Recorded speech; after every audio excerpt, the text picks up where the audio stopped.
Good morning. Hey, I'm just headed out to church. It's Sunday morning and I am headed to church. I have a 9 o'clock meeting at the church before service that begins at 10. So, hubby, he will come a little later at 10. And my daughter.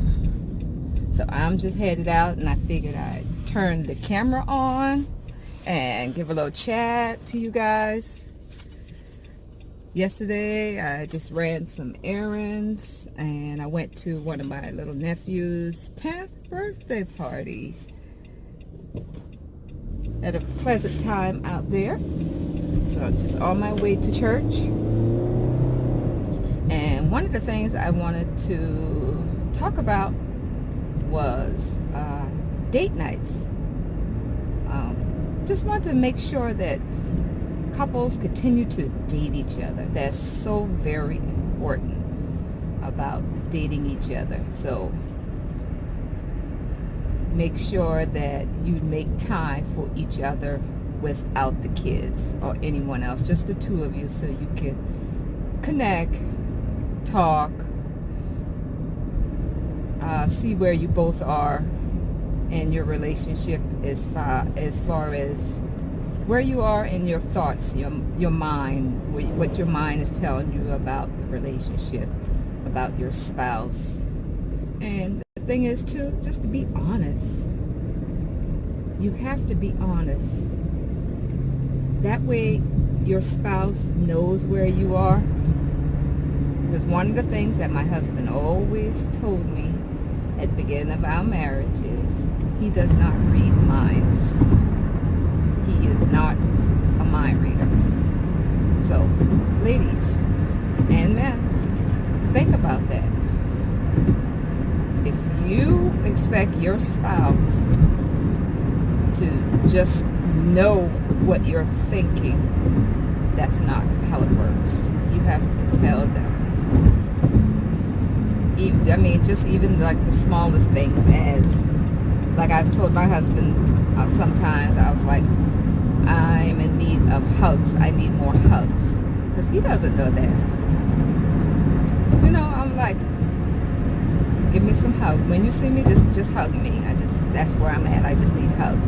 Just even little things, big things, whatever. But learn to discuss. Those type of things can be discussed, you know, over dinner or date night. Try not to bring up anything that'll bring, you know, a little contention or a little strife, because it is date night, so you want to make it fun and loving. But just like if you were on a date before you got married and, you know, you ask each other questions in order to get to know each other. So basically like that, you just want to discuss some things so you can continue to know each other and where each other thoughts are in the marriage. That type of thing. That's all, because we have to realize that even though that we're married, we still don't know each other completely. It's a growing thing. You take it one day at a time. And in order for you to get to know your spouse better, there's some questions that has to be asked. And you have to ask those questions if you want to know it. Not from anyone else, but your spouse. And your spouse, when these questions are asked, be truthful.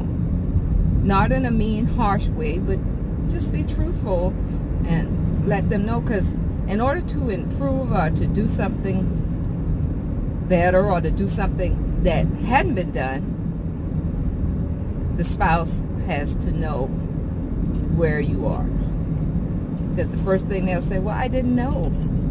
But you're expecting them to know. No, that's not how it works. God didn't make us mind readers to automatically know what the next person is thinking. And once you get married, that ability does not come about.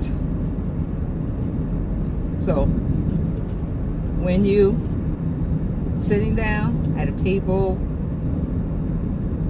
eating dinner, know you can't talk in a movie, but so try to do activities that will spawn conversation. Just think back to those days of dating before marriage. This one, you're just dating after marriage. You just want to continue to keep the fire, keep the desire there of just getting to know one another better. Just one day at a time. That's all. So, I'll talk to you later. Bye. Well, Hi, we're back. I just wanted to, this is my husband, Glenn, and we're headed to a friend of ours' installation for a pastor. So we just wanted to come on right quick and speak with you, continue the conversation about date night. The importance of date night from a man's perspective. Go ahead, honey. Well, date night to me is doing what work. I mean, it worked in the beginning of the relationship, way before we were husband and wife. I mean, it worked to get her. Why not continue what worked? I mean, for me in my marriage, I have a tendency of doing things that work for me on a consistent basis. I don't want to be inconsistent when it comes to doing things for my wife or doing things with my wife. Therefore, I continue the things that I could remember that I did when we first met, and how I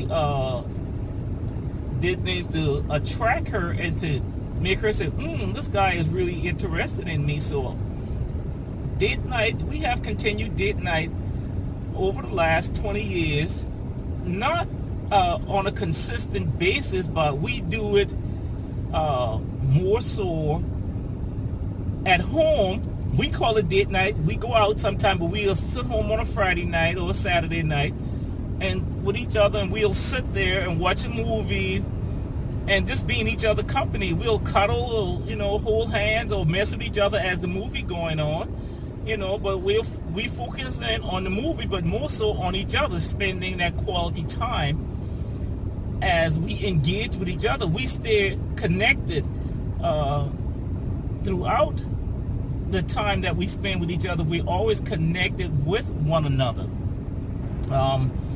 Me, I don't have any sorts of problem giving up or being at home entertaining my wife. Matter of fact, I love being home. Just the fact that I get home before her, I love that, so I can prepare myself for what's to come from her, because my wife is still like a firecracker to me. They call it like a 20-year-old, but she's still like a firecracker to me, and she still impact me in a way that when we first met. So I encourage any married couple or couple dating to continue to do what works for you in the beginning, because it will take you a long way. It will take you a long way in your marriage, because you'll have a tendency to say, well, if it worked then, it worked now. So continue the date night process, or anything that you did in the past to get your wife, continue to do it. All right, you've heard from my husband. So we're going to end this right here. So remember to click like, hit the bell to subscribe. Remember, it's free. It's just letting you know that we have a new video up and that you're aware of it. So till the next time, see you later and be blessed.